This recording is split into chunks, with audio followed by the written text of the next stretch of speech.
आज हम बात करने वाले हैं एक ऐसे मैटर की जो सिर्फ एक जज के फ्यूचर से नहीं बल्कि हमारे देश के जुडिशरी सिस्टम की क्रेडिबिलिटी से जुड़ा हुआ है। एक ऐसा डेवलपमेंट जो सुप्रीम कोर्ट तक पहुंच गया है, जहां कुछ कॉन्स्टिट्यूशनल सवालों के जवाब ढूंढे जा रहे हैं। बात हो रही है जस्टिस यशवंत वर्मा के खिलाफ चली इन हाउस इंक्वायरी कमेटी की, जिसमें उनके खिलाफ कैश एट रेसिडेंस स्कैंडल में सीरियस फाइंडिंग्स दी गई थी। लेकिन अब जस्टिस वर्मा ने खुद सुप्रीम कोर्ट में उस रिपोर्ट को चैलेंज कर दिया है। तो आइए जानते हैं पूरा मामला क्या है और क्यों ये केस अब एक नेशनल इम्पोर्टेंस का इशू बन गया है, और इस प्ली पर सीजे बी.आर. गवई ने क्या बड़ी बात कही है, क्या बड़े फैसले दिए हैं, और जस्टिस यशवंत वर्मा की तरफ से सीनियर एडवोकेट कपिल सिब्बल ने क्या आर्ग्यूमेंट्स रेज किए हैं। अब जुडिशरी फील्ड के अलावा पॉलिटिकल फ्रंट पर भी इस मामले से जुड़े काफी रिस्पॉन्सेस तेजी से आ रहे हैं। 21 जुलाई को पार्लियामेंट के मॉनसून सेशन के पहले दिन ही 149 Lok Sabha MPs and 63 Rajya Sabha MPs ने अलग अलग इम्पीचमेंट नोटिसेस साइन किए अगेंस्ट जस्टिस यशवंत वर्मा। मतलब ये क्लियर था कि पार्लियामेंट भी रेडी है जुडिशियल अकाउंटेबिलिटी का प्रोसेस इनिशिएट करने के लिए। अब ये अनप्रेसिडेंटेड था एक सिटिंग हाईकोर्ट जज के अगेंस्ट ऐसे एलिगेशंस और इतना strong political response. Interestingly Rajya Sabha में now former VP Jagdeep Dhankhar ने जब ये मोशन एक्सेप्ट किया तो उसके कुछ घंटों बाद उन्होंने रिजाइन भी कर दिया।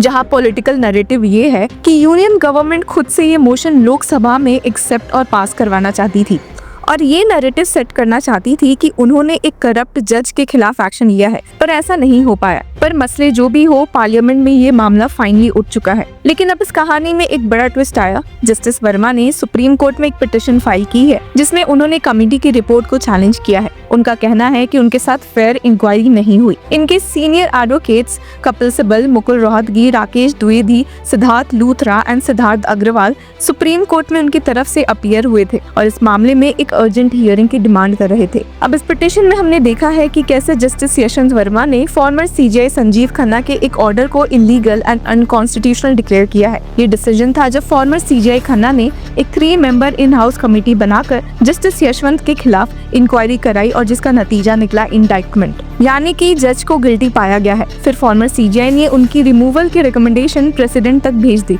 क्योंकि जस्टिस वर्मा ने रिजाइन करने से मना कर दिया था, इसलिए फॉर्मर सीजेआई को ये कदम उठाना पड़ा। हालांकि अब सुप्रीम कोर्ट के सामने जस्टिस यशवंत वर्मा ने कह दिया है कि ये एक कॉन्स्टिट्यूशनल मैटर है। The in house procedure is extra constitutional. Senior advocate Kapil Sibal ने सीजेआई बी.आर. गवई के सामने पेश किया कि we have filed the petition on behalf of the Allahabad high court जज।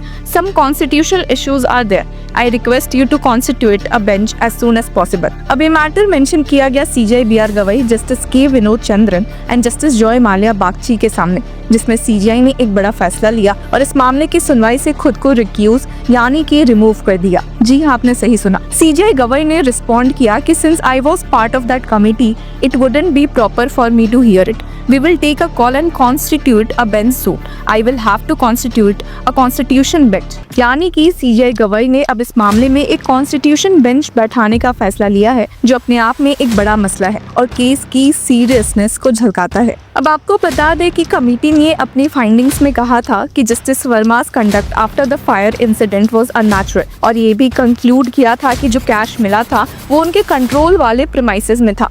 रिपोर्ट में लिखा गया कि the store room was within the covert और active control of justice Verma and his family members. Committee का कहना था कि अब बर्डन जस्टिस वर्मा पर है कि वो बताए कि कैश वहां कैसे आया, लेकिन उन्होंने कोई कन्विंसिंग जवाब नहीं दिया था और कमेटी ने कहा कि he could not discharge his burden by offering a plausible explanation except giving a flat denial और a bald plea of conspiracy. पर वहीं उल्टा जस्टिस वर्मा का कहना है कि 1999 में सुप्रीम कोर्ट के द्वारा बनाए गए इन हाउस मैकेनिज्म, जिसका पर्पस था इंटरनल कंप्लेंट्स को एड्रेस करना, वो कॉन्स्टिट्यूशन के बियॉन्ड चला गया है। उनका कहना है that it creates a parallel extra constitutional mechanism that derogates from the mandatory framework under articles 124 and 218 of the constitution. अब ये आर्टिकल्स पार्लियामेंट को एक्सक्लूसिव राइट देते हैं जज को रिमूव करने का। जस्टिस वर्मा ने आर्ग्यू किया कि जजेस इंक्वायरी एक्ट 1968 ऑलरेडी एक स्ट्रक्चर्ड प्रोसेस देता है जिसमें सेफगार्ड्स होते हैं, लेकिन इन हाउस मैकेनिज्म एक शैडो सिस्टम बन गया है जहां कॉन्स्टिट्यूशनल प्रोसेस की अवहेलना होती है।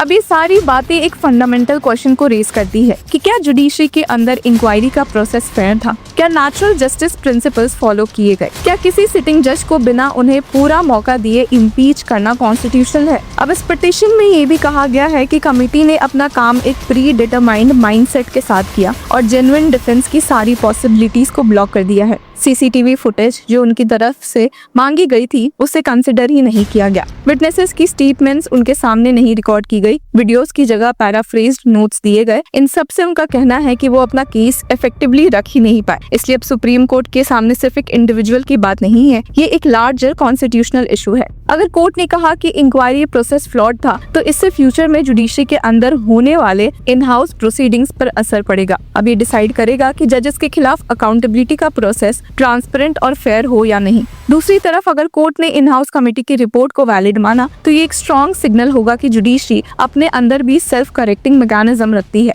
अब पब्लिक का रिएक्शन भी दो तरह का है। एक साइड कह रहा है कि जुडिशरी करप्ट हो गई है और इस केस में स्ट्रिक्ट एक्शन होना चाहिए। दूसरी तरफ कुछ लोग कह रहे हैं कि जज के साथ फेयर हियरिंग नहीं हुई। कई लीगल एक्सपर्ट्स का कहना है कि this is a dangerous president if impeachment can begin without following minimum fair hearing standards. साथ ही ये भी पॉइंट आउट किया जा रहा है कि इस केस में जो प्रोसेस फॉलो हुआ है वो क्लोज डोर था और पब्लिक अकाउंटेबिलिटी का क्लियर मैकेनिज्म नहीं था। जब आप पार्लियामेंट और जुडिशरी के इस टग ऑफ वॉर को देखते हैं तो एक और क्वेश्चन सामने आता है कि क्या एग्जीक्यूटिव या पॉलिटिकल प्रेशर जुडिशरी के प्रोसेसेस को अफेक्ट करता है। इसका जवाब फिलहाल क्लियर नहीं है, लेकिन सुप्रीम कोर्ट का आने वाला डिसीजन बहुत कुछ क्लैरिफाई करेगा। इसलिए व्यूवर्स, ये केस एक सिंबॉलिक केस बन चुका है। जस्टिस वर्मा के करियर का फैसला तो इसमें होगा ही, लेकिन जुडिशरी के अकाउंटेबिलिटी स्टैंडर्ड्स भी रीडिफाइन होंगे। क्या इंटरनल कमेटी के पास इतनी पावर होनी चाहिए कि वो एक जज के करियर को खत्म कर दे बिना कोर्ट स्टाइल हियरिंग के? क्या पार्लियामेंट जुडिशरी के अकाउंटेबिलिटी को इंश्योर कर सकती है बिना पॉलिटिकल वेंडेटा के एलिगेशंस के? ये सब क्वेश्चन अब सुप्रीम कोर्ट के सामने है। अब देखना ये होगा कि जब सुप्रीम कोर्ट की